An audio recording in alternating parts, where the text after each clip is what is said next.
Welcome to the podcast, where we teach you how to create marketing that pops. Get ready for refreshing conversations with industry experts, trendsetters, and creative minds that'll leave you bubbling with inspiration. Get ready to turn up the volume on your business. Let's get popping.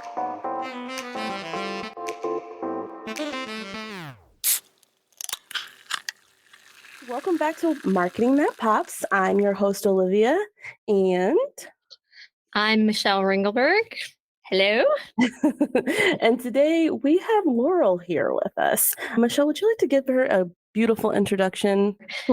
Laurel is a client of ours, and we've been working with them for several years now.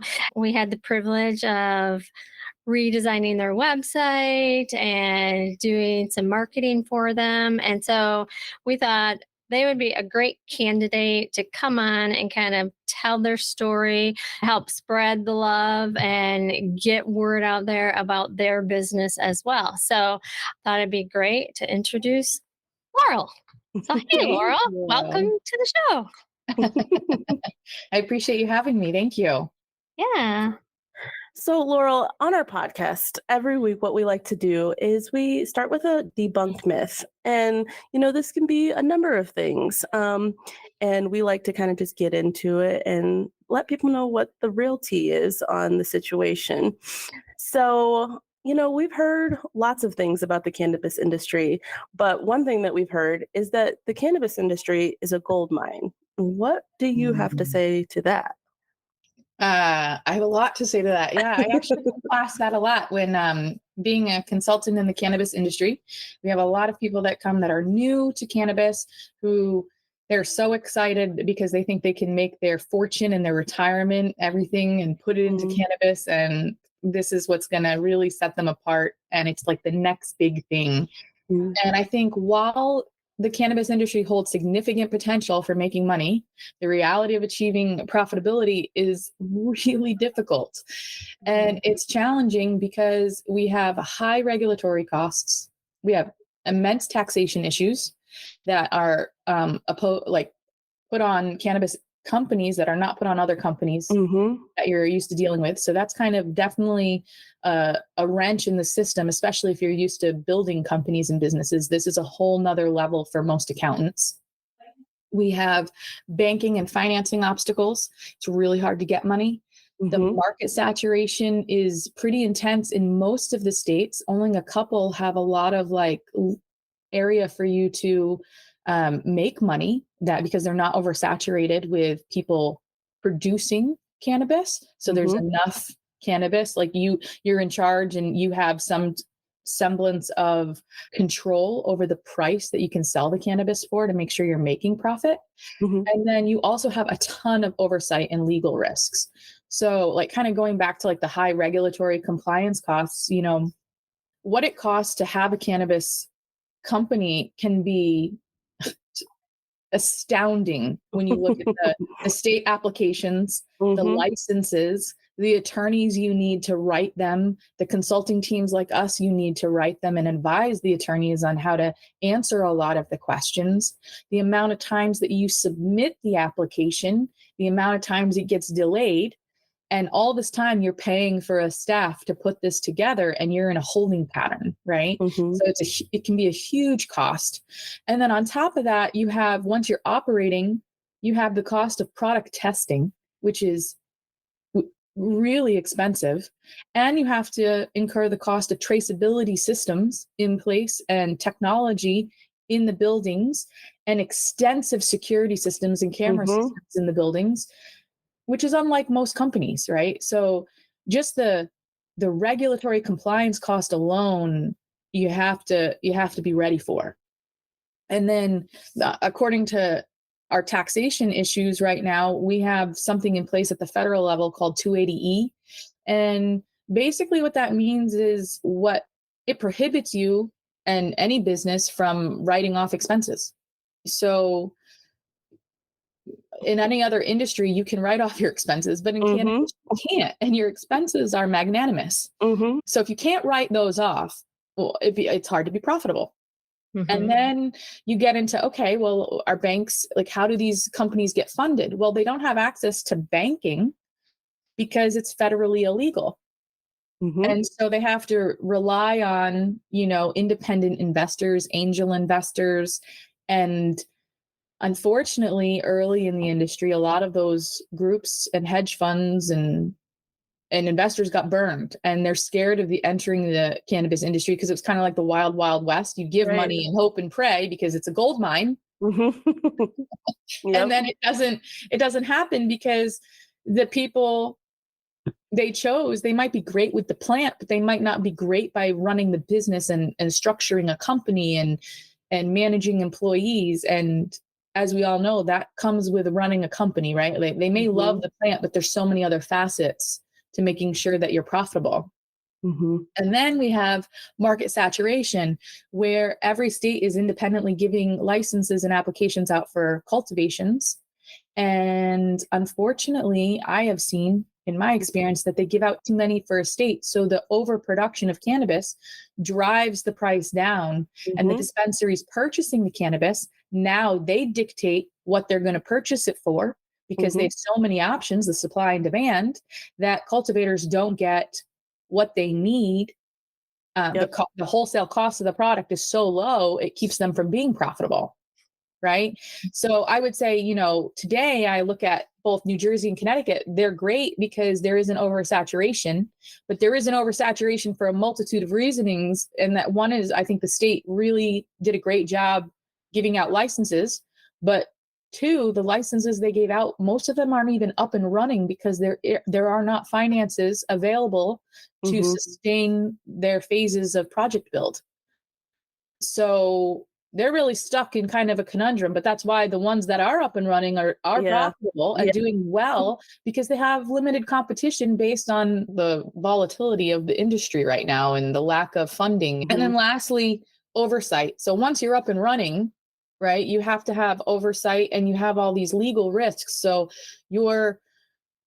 the landscape of the cannabis is constantly evolving. What is good today is not good tomorrow, and you have to be expected to shut down and change course at any moment. And that means having a very strategic legal team on board and compliance team within your facility, just watching the regulation, answering all the regulators' questions, and ensuring that everybody and all your SOPs are up to date and up to snuff on what's going on, which is very expensive.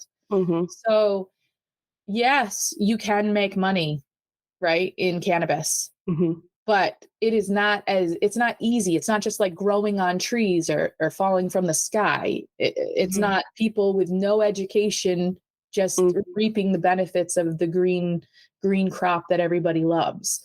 So that's kind of what I would say. It's like it's a myth that you can just quickly enter it and it's a gold mine. It's not. It's a lot of hard work. It's a lot of thought, and you have to be really strategic. Yeah. At least in my experience.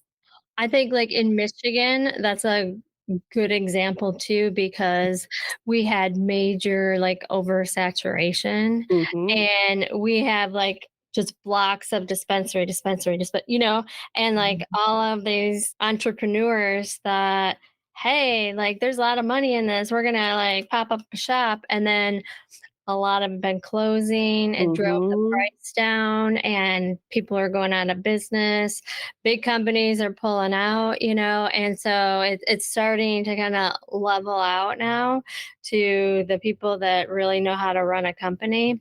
But the other piece that I have witnessed is that when, like you said, like they are growers, and then they start this company, and then they're like, oh yeah, now I got to figure out how to run a company.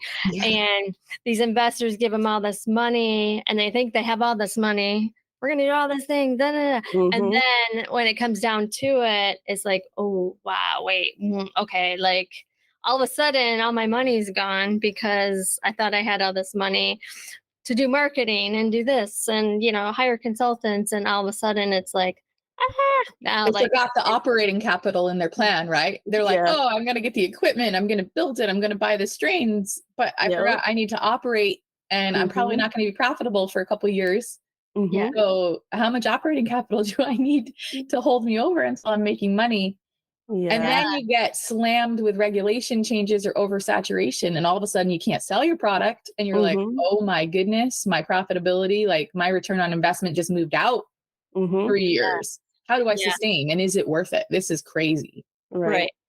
We Yeah. have a client in New York too, and they were one of the first people in New York, and they're up in northern New York. So they were one of the only dispensaries, and they were doing so great, because there was nobody around that was also had that dispensary. So people would drive for like an Miles. hour and a half or something. And now they're like putting out more licenses, and now all of a Yep. sudden they're like, wow, we got to get aggressive with our marketing because we got to retain all that business and keep them coming back, because now all of a sudden these other companies or dispensaries are out there trying to lure them away. Lowering the And price. it's just it's tough. It's like really tough, and I wish that people granting those licenses would evaluate that a little bit better. Like, how many people are here? What does that look like? We have franchises that are doing that all the time. Like McDonald's is only going to put up so many Right. stores based on the population and all their marketing research. So I wish that they could like Me get it a little too. more under control, because it's killing us. Yeah. Ah, It's hard when they just approve certain plots of land that you can have these dispensaries and it's like in a generalized area. And it's just like you have 1, 2, 3, 4, 5, 6 dispensaries on one block. And it's just like, how is this making any sense? You're not really going to be able to entice one customer over another. It's like that's when those prices just start going down. And you can see it on the signage. And you know what I mean? It just goes down and down. And so many businesses have been bought out and changed, and it's just been crazy. yeah. Yeah, they could definitely be a lot more strategic with you. I mean, it's very easy to understand how many people are in the population of a certain state, and then based on other states, what percentage of the population is consuming, Right. and if we're consuming, how much are they consuming, and Mhm. then we can know how much we need to grow for that consumption. Yeah. Mhm. And if we're growing, a 10 multiple, then we know that no money's going to happen. Right. Right. Yeah, because it can't sit on their shelves forever. Like it has to get It moved. has to turn. It Mhm. Yeah. has And to. so if they're growing too much, then we have another problem, and it's just Well, and then we also like that leads into are we all are, are what are the cultivations growing, and are they growing all one type of product? Is there enough variety Right. going on, Mhm. Mhm. so that goes down a rabbit hole of choices for Mm. cultivation, and also the dispensaries, what they're purchasing. And then Mhm. different states have rules about, say you're vertically integrated. So you're a company that is a cultivator, you have a Right. cultivation license, and you have a dispensary license, and you have a transport license, and you have a manufacturing license. You have all the licenses. So you're vertically integrated. You do everything from seed to sale. But you in your dispensary can only have something like 40% of your product on the shelf, and you're required to purchase 60% Mhm.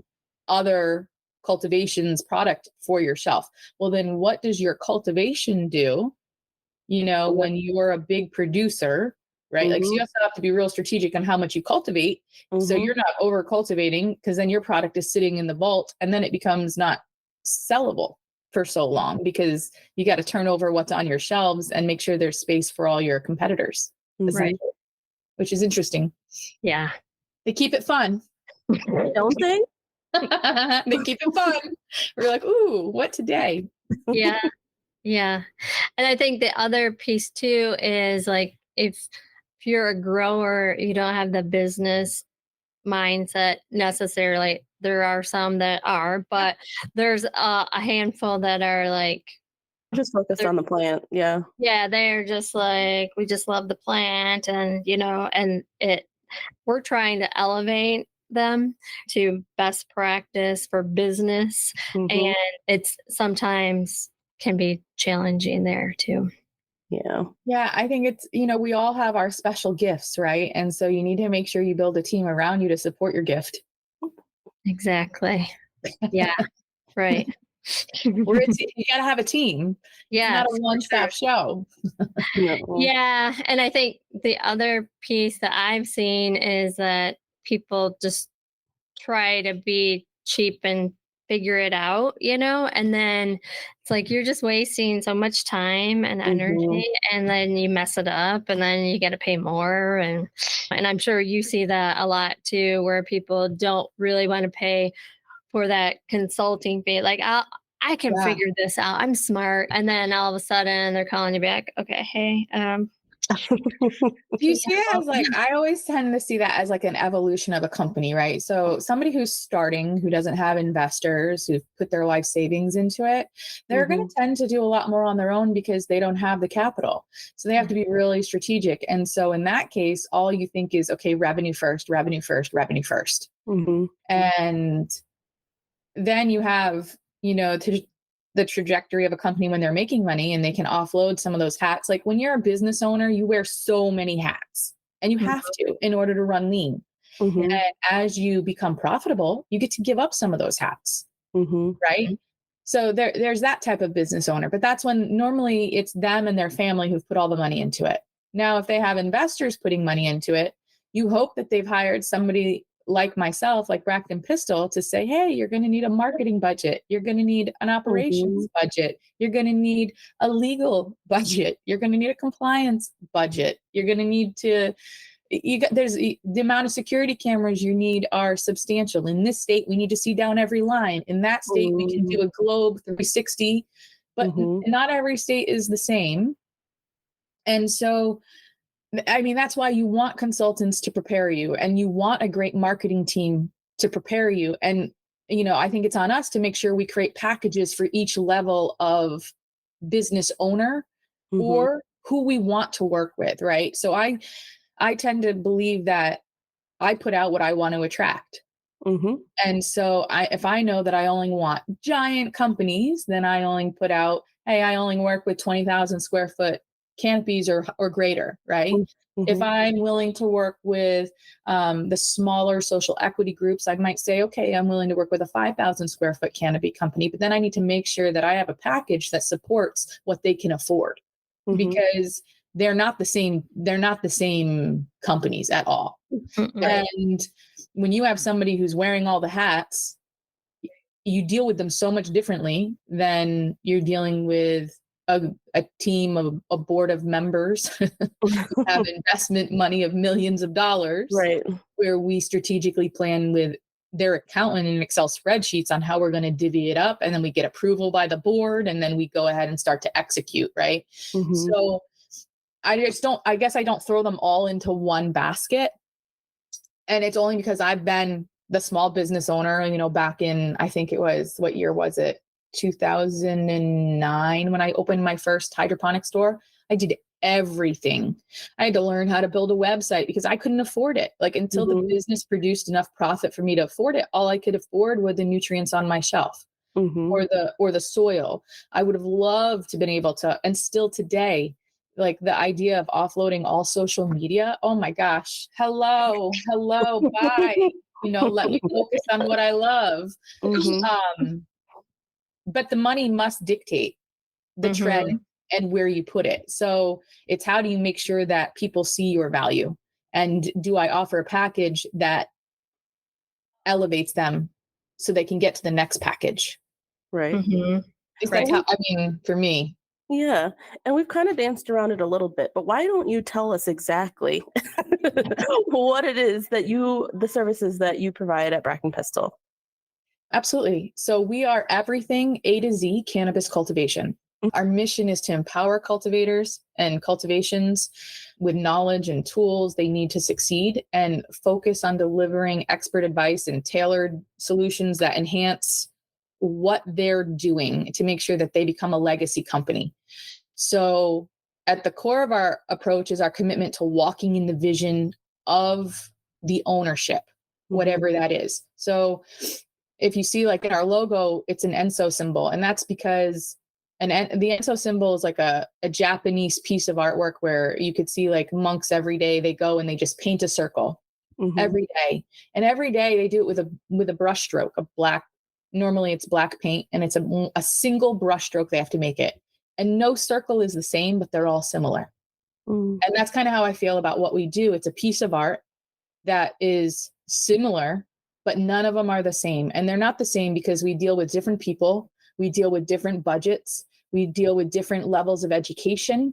We deal with different states and legislation. And so we need to make sure that people, plants, processes, and products all support what the ownership envisions. And it's also my job in the beginning to vet the client and make sure that, one, they can afford us, two, that their vision can meet reality. Say that part again. Their vision can meet reality, Right. because so many times they have, I think it's lovely. Most entrepreneurs are visionaries. They have these visions, and they need to find somebody, I would say like myself, who's very strong in operations, that say, okay, to get from A to B, we need to do this. Yeah. And to get from A to Z, we got some letters in between, and we can't just get to the cloud, right? So we're going to break it down in steps. As my father always says, how do you eat an elephant? One bite at a time. That's my job to say, and get them from here and back down to, this is what you're going to expect. We're not going to build it in 3 months. This is going to take 2 years, likely, for the application. And you just don't get the building permits and the hoops you got to jump through. And the town has questions and the people have questions. So we are a cannabis consulting company, A to Z, whatever you need when it comes to cultivation. And I would say, like, we love the product. We love the people. We love the industry. We don't really deal with dispensaries so much. We're definitely more on the cultivation side of things. That's where our expertise lies. But we are knowledgeable about the industry. So we can give advice on like what strains maybe you want to pick and choose, the products you want to pick and choose. And we're knowledgeable about manufacturing. So we understand how much of the product, needs to go where. And that helps us in making sure our yield models are accurate, so you can meet your return on investment in a timely manner. And that's in reality. Right. So if somebody was coming to you, at what part in their process do you feel like it's a good time frame, I guess, for them to reach out to you? Because I feel like that's important. They might get too ahead of themselves and be like, oh, wait a second, I should have asked for help maybe a year ago. So at what point do you feel like that's like a good place for people to reach out to a consultant? Well, when they get the idea? A great question, right? Because for me, it's at the beginning. It's always easier to build something new and beautiful than go in and fix what's broken and hurting. Right. So, but it doesn't mean we can't. We deal with both kinds. We love, I think that actually, so let me step back. One of the things that Bract Pistil does so well is intentional facility design. And the reason I say that is because if you tell me your budget's $1 million, I'm going to design you something totally different than a budget with 10 million. I'm also going to design you something different if I get to know your cultivator, right? If I know your cultivator is a longtime cultivator, I get to know about the genetics they like to grow, the style they like to grow, the grow medium they like to grow. Are they doing tiered benching? Are they doing single level? And that can also depend on the state you're in. I might say, hey, if you've got a building and you can go as big as you want, single tier all day. But if you are in confined spaces, if you're in New York City, for instance, I'm going to really encourage you probably to go vertical tiering and try to find a cultivator. Your head cultivator needs to be very proficient in vertical cultivation. And that's very difficult to find. If a cultivator is also a part of the ownership, I'm going to guide them. They could do probably more vertical if they felt proficient with it. And I know they're invested in it and they're going to stay there a long time. But say you have an investor group and they're like, we want to do vertical and we haven't found our lead cultivator yet. Well, what I'm going to tell them is, it's really hard to find proficient cultivators in vertical cannabis growing. And so you don't want to be beholden to the cultivator. Right. You don't want to be beholden to one person in your company. You have a lot more avenues for growth. And and finding the right person to fill the team atmosphere. Mm-hmm. If you are not going the whole place vertical, I mean, you might do vertical veg, but maybe not a vertical flower. It's way more technical and it's way more expensive, but the return on investment is fantastic if you can find those key individuals and they fit your team culture and they're wonderful, right? So of course, I guess I would say I love working with people from the beginning, because I think what we do really well is design the space for their team, which will set them up to become a legacy profitable company. Now, we also definitely offer packages where, like, you know, you can, we sell packages of hours, right? So you could have Bract Pistil consult for, say, maybe you want a block of 20 hours. We could sell you that. We could sell you something by a project. So maybe you just are like, hey, I really want this license application. I don't know if I'm going to go further, but will you help me write this application for whichever state? And I could jump in and write the application, and I would give you a price for that. Then we have companies that we work with where we're literally contracted to be with them for 6 months to 2 years. And we can even be part of the operational crew. So we would come in on-site training, on-site team building. We'll teach them about integrated pest management. If they're having a problem with their lighting, we'll teach them the levels they need to be. We'll come in and hands-on check it out. We'll monitor their AC units. We'll monitor their atmosphere controls. We'll check out their curing system and make sure it's in with parameters. If they need us to advise them on pieces of technology to put in place to make sure that they can watch them, ownership can watch them from a computer, or I can watch them from sitting in my office here in Connecticut, all of that can happen. So like I was saying before, packages for whatever level you're at and for however far you're going, we have available. But I prefer always starting from scratch. But sometimes it's fun to go into places that are already up and coming and just see how they do. I learned so much, right? I'm like, wow, I never thought of doing it that way. That's, that seems easy. Or it's just different techniques. So it's also really fun to go into a place and learn from their team what they've been doing and try to extrapolate the best practices from them, and as well as what I know, and kind of share that information. And then it just builds my network, right? Now I have new growers in new places, which I love, because we all tend to share and help everybody rise to whatever level they want to be at. Do you find that when you do like a project, I think doing a project is a good example, so that they get to experience like what it's like to work with you. And then like at the end of that project, do they then say, okay, wow, I was like really impressed. I didn't understand all of these things that I didn't know. Can you now like do this other thing? Do you find that, or do you just do that project and say, there you go? Or is it kind of a variety? No, that's exactly how it works. I mean, the way we tend to only deal with maybe 5 to 7 customers, depending on the size of the projects that we take on a year. And so the way that happens is exactly like we will normally start, and they're like, whoa, I'm like fish out of water. I had no idea it was going to be like this. I absolutely want you to continue to advise me and, teach my staff or update this plan and move with me through the project.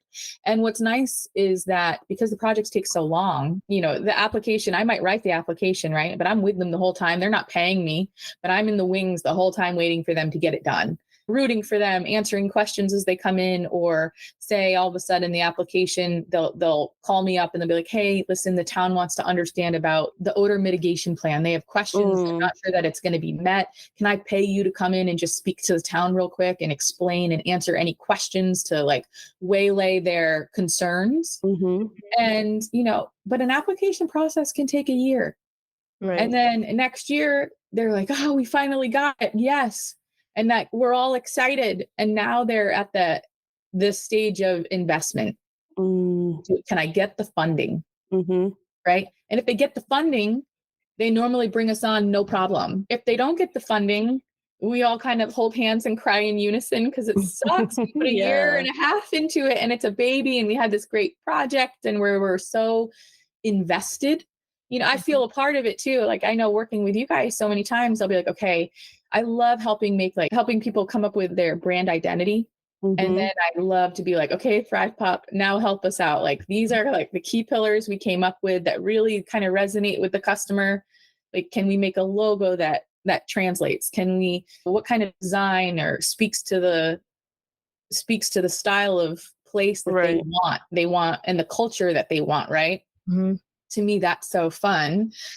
To us too. And I love to get to that point and build it. I wish more companies were able to get there right now, but investing is a big problem. And I also am glad that I only want to take money when I'm of value, right? I wouldn't feel good just collecting a per diem paycheck each month while we're waiting for a state to give us a license. But at the same time, there has to be some kind of level too, because if I'm like, I only take on 5 or 7 customers, right? So if you want to make sure that I'm with you at some point, you have to kind of get into a contract with us, because I only have 5 spots to fill. Right. And if I fill them before you're ready, I'm just as sad as you are. Right. Right. Yeah. So I love working with people all the way through. Yeah. Yeah, I think like for us too, like when we are working with clients, like we take ownership in it, right? It's like that's our baby. Yep. That's our like, no, you can't do that. You have to do it this way, you know? And so when a client goes, okay, like, we don't have money, and we're like, no, but this is like our thing and we just made it. And so we want to make sure that like we're still taking care of it, but it just doesn't always work out because of the finances or stuff's happening in the industry that it's like uncontrollable.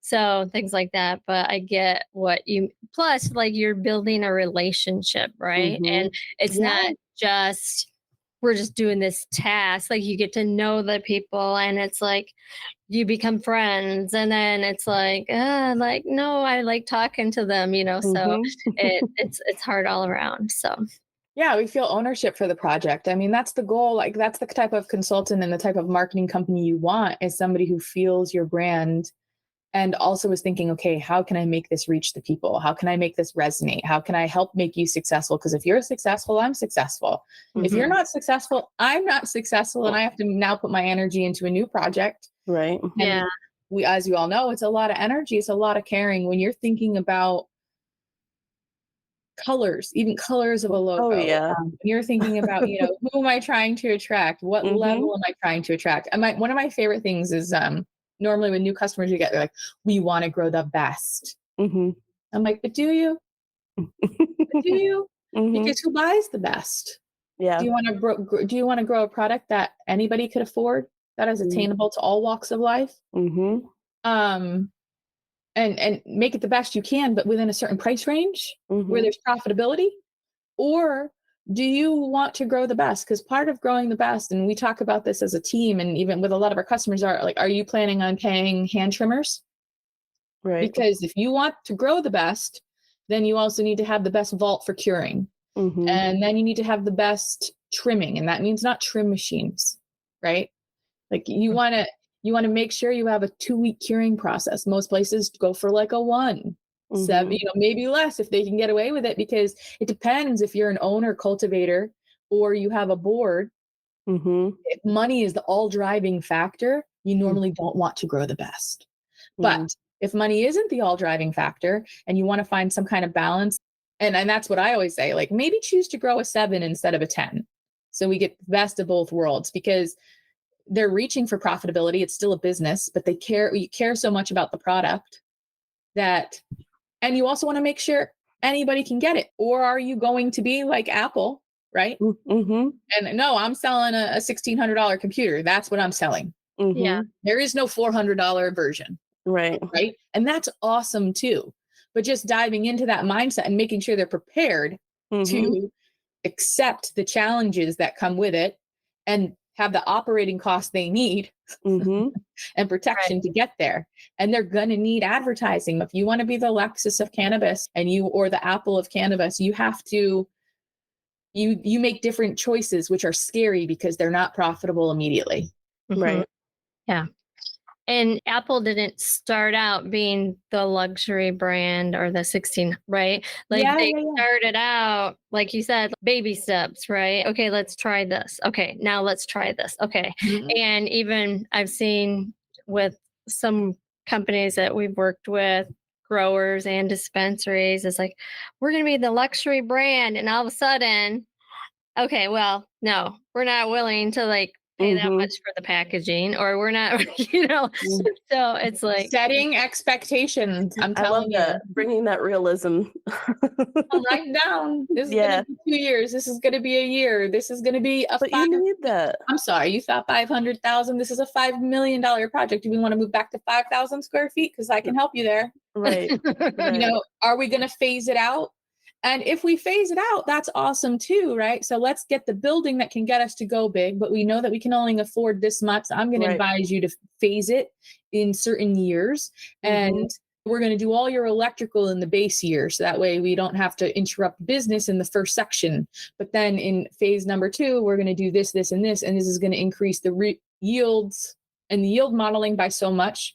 And so your return on investment is going to be magnanimous at that point. But now what happens when you based all of this on funding from your investors and your investment money dried up? Now we go back and say, okay, here we are 3 years later, ready to do our final expansion. And now we need to go inside and look, okay, what are we doing? What are we not doing well? We don't have access to capital. How can we create that capital? Do we need to make cuts on salaries? How do we generate that capital to make the next expansion or continue growth? Or do we want to say, you know what, phase 1 and 2 were great. Phase 3 is now going to be kiboshed because we don't have the capital, but we're really happy with where we are. Let's find a holding pattern, and let's really invest all our extra money into marketing because that's going to drive the next level, right? So just being really strategic and really thoughtful about how they want to grow and what their goals are. I really love that because I know we keep saying it, but it's just a really realistic approach, and people need that. Like you said, they're visionaries and they're entrepreneurs, and they have these big ideas and what they want. And I can get you there, but we need to start here. Yeah. So. Don't jump in with everything. Don't jump in with your life savings. Don't do it. Right. Unless you talk to me first. Right. Talk to me first. So Laura, how did you find your way here? Like what made you how did you even get to the consulting? I mean, I know you said you started with your hydroponic store, but is that really what was the catalyst that led you here? I mean, the catalyst, so like we're going back, right? Back years ago, maybe 24 years ago, I met my husband now, who is Jeremy Correa. We have different last names, but he's also one of the business partners. And, you know, in true transparency, black market cannabis. He was probably growing since he was about 13 years old. I didn't meet him until later on in life. I want to say I was 16, 17, and he was probably 18, 19 at the time. And he was really into cannabis and always touted. It was good girl meets bad boy is probably the best way to think about it, right? So it actually took me a long time to get on board and try to fluff off social standards and social perception of who I was with and what I was dating. Because I went to school, I have my master's in sports medicine. So like it was almost even hard to, at that time, you can't say, oh, my partner grows cannabis for a living. Like that's not what you say. But it goes back to that point. And then back in 2009, Jeremy was growing cannabis. I was working in the sports medicine field, and my father got sick, and so did my sister. So I wanted to move home to Connecticut. And at that time, Rhode Island had gone medical. And so Jeremy and I at that point were like, let's open a store. I mean, we had so many friends that grew cannabis, like a grow store. So not a dispensary, we didn't sell product. We sold nutrients and soil and trellis netting and anything you needed to cultivate. So we were able to we did really well. Unfortunately, we got into some legal troubles based on the Connecticut, Rhode Island borders. And I don't want to get too much, but we got into some troubles, and I had to sell the company. Unfortunately, Jeremy went away to jail for about 3 years, a little bit more.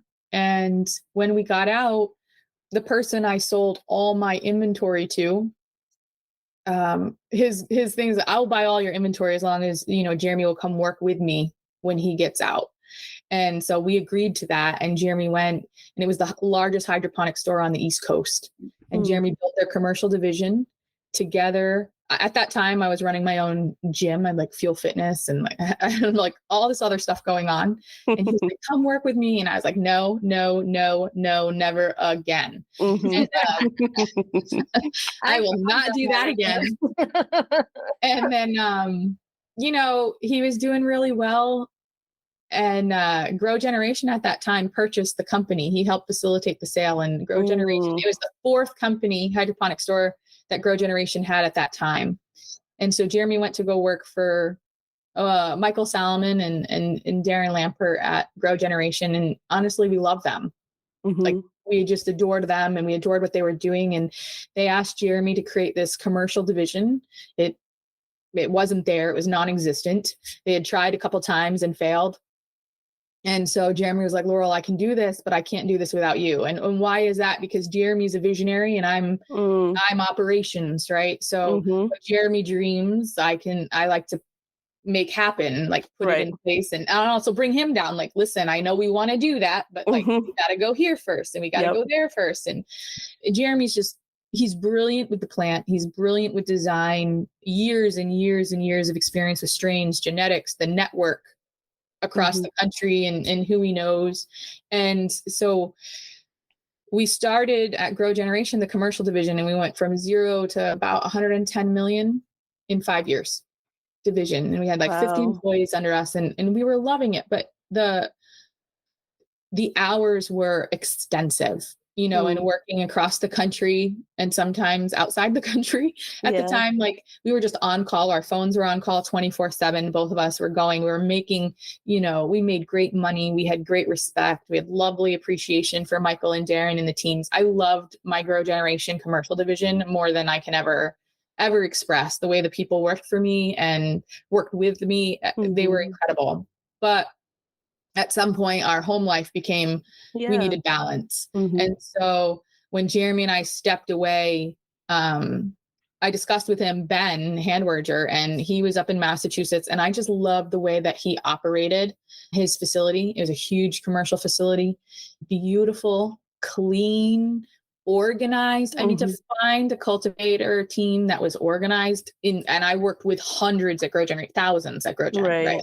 We've probably been in more cultivation facilities than anybody could ever even imagine. And Ben really stood out to me as like absolutely one of the best. And so at that time, Ben had stepped back from where he was working, and Jeremy and him were talking, and we decided, hey, what if we did something where we don't work with thousands of customers, but we work with just maybe a couple, and like we have a home life, and our goal isn't to make millions. Our goal is to, see our families and spend time and really live to kind of the core values that we love and find the love for cannabis again. So it's not like, sometimes it's really hard when you're designing and helping people make millions of dollars and you don't like them.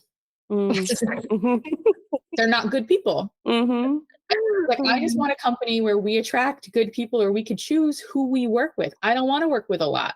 I want to work with people who understand our value. I understand their value. I understand their vision. We have reality. They pay their bills on time. They have integrity. They're people of their word. They are doing something for the community. I wanted that. And I believe, like, it sounds altruistic, but that's what I wanted. I can see the greed. The greed is so deep in this industry on so many levels in different places. And yet there's also so much wonderful, good, great people at the grassroots level. And we wanted to be impactful and create legacy companies for those people. So that's kind of what led to Bract Pistil. So we don't take everybody, but Well, I listen to everybody. I talk to everybody. I'm happy to converse with them. However, I want to make sure we are the right fit, because my sanity and my balance of life and really matters. And I also want to work with people that are going to be successful. Mm-hmm. Yeah. I don't want to waste my time. I want to see my art come to fruition. Yeah. Like I want to see it happen. Yeah. So that's how we came here. So Wonderful. what would you say, like, of doing all of this, was the most important marketing thing that a business needs to take into consideration? You want to put aside the operational budget for your marketing. So have true understanding of what marketing budget should be. Mm-hmm. And then also understand, I don't want to blow anybody up specifically, but trust me when I tell you that some of the best brands are not the best brands. Mm-hmm. They sell because their marketing is phenomenal. Right. Mm-hmm. So without a phenomenal marketing team, Mm-hmm. my goal would be to work with them, be like, yo, let me help you with your product, because your marketing, you're flying off the set, like your artwork is amazing, your colors are grabbing, you love your people. Mm-hmm. You know what I mean? But let me help you with the curing process. Let me help you with your packaging process. Let's look at that water activity level. You know what I mean? Let me help you out there. But yeah, so for me, it's making sure you've planned for the budget. Mm-hmm. And then I go back to when I was looking for a marketing team like yourselves, Mm-hmm. I probably called 7 or 8 different groups at that time, and blew my mind, because you were the only team to respond in a timely fashion and continue to respond in a timely fashion. And so when choosing people, choose people that show up. Mm-hmm. Yeah. Right. Pick up the phone, answer the email. Like if they don't the first time, they're out. Yeah. They need to be out, be responsive, be communicative. And then also, once you're working with them, something that always stood out with me is I have a hard time. I don't like hurting people's feelings. And when they're doing artwork, it's personal, right? Right. But it's also personal for me. And I got to love it. And my clients got to love it. Right. At the end of the day, the client has to love it. Yeah. So I'm going to come back with critiques, and you have to be able to absorb those critiques and not take them personal, but use them to increase the product that you're generating. Mm-hmm. The advertising that sells the best is obviously not always what the owner wants, but that's what the owner's going to pay for. So you have to ensure that you're creating, you're listening and creating what the ownership wants and not what you want. Mm-hmm. Right? That's the best artwork that sells. And then once you get that relationship, hopefully you can put your creative spin on it to make sure that it's flying off the shelves. Mm-hmm. But yeah, so that was not one thing. I'm sorry, Michelle. That was a lot of things. No, and see, that's a trick question. There isn't one thing, right? There's no one. I'm like, I don't know. Yeah. You need the money first. Yeah, I mean, you have to have a strategy, right? Just like with you, like you have to have a plan. Like you can't just like, I want to do social media and it's gonna like result in this and this and this. And it's like, okay, but what are your goals? Like what are your goals with the social? You're trying to create a following, you're trying to create sales. Depending on what those goals are, that's what we like to help with, of figuring out, okay, your goal is it a number? Is it like a revenue? Okay, like what's going to be the best avenue for that? Just like you do with your clients. Okay, like, all right, like you have a budget. Okay, what's the best way that we can make it happen, right? And so same type of philosophy with us. It's like, okay, yeah, we need to have a budget, but then what are the goals with that budget? Okay, what's the best marketing tactic for that? And then let's make it happen. But sometimes it really is about the strategy. And if you don't have that, if people just if they come to you and just say, I want this and I want this, it's like, okay, well, we can do that, but do you want a strategy? Because, it might not, maybe that's not really what you need. just like you were saying, because they want the luxury product, but maybe they don't really have the budget for the luxury. So like we want to make sure we're setting the expectations properly too. Yeah, oh, setting expectations is everything. The other thing I was going to say that just like always resonates with me when I'm working with these groups is getting them to be focused, because sometimes they'll say one thing and then they'll say the exact opposite in like a different sentence, and you're like, Mm-hmm. I don't like black. I love black. You're like, what? Right. Yeah. So being incredibly intentional about the vision and mission and running every single decision through the vision and the mission statement to ensure that you're aligned and staying focused. I always keep going back to that, right? Like, so if your goal is to be the best and craft, you need, like, let's define that. What does that mean to you? What does that mean to me? And trust me, you want to define those things because they're very different, right? You know, and modern versus boutique-y or boho, or, you know, you want to understand what their feel is. And then for me, it's important that as a consultant, we work with the advertising marketing team because, you know, I want it to resonate in the culture, the team building, the HR manual, the artwork on the walls, the color of the chairs. Like, it needs to feel cohesive. You want it with branding, you want to embody it visual.